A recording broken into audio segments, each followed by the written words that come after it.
Akurasi luar biasa dari amunisi berpemandu Krasnopol yang diluncurkan Angkatan Bersenjata Rusia. Rekamannya ramai beredar di media sosial Telegram pada Sabtu 27 Juli 2024. Setelah menemukan posisi sekelompok tentara Ukraina di salah satu bangunan, tembakan artileri Rusia langsung ditembakkan ke arahnya dari howitzer 2A65 152 mm dengan amunisi yang dapat disesuaikan Krasnopol. Serangan diklaim sangat akurat. Peluru tersebut memasuki lubang dari atap dan menghancurkan semua personel Ukraina yang ada di sana.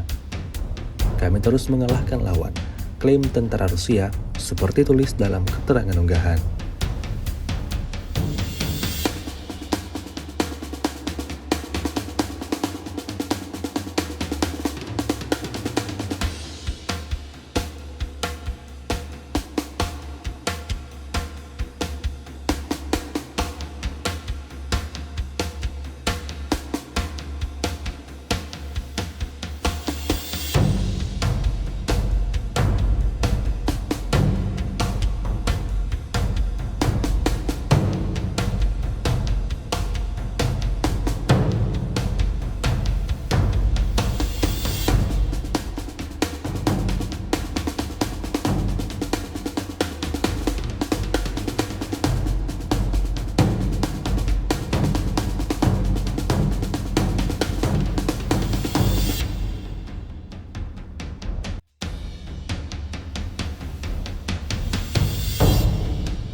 Download Tribun X sekarang, menghadirkan lokal menjadi Indonesia.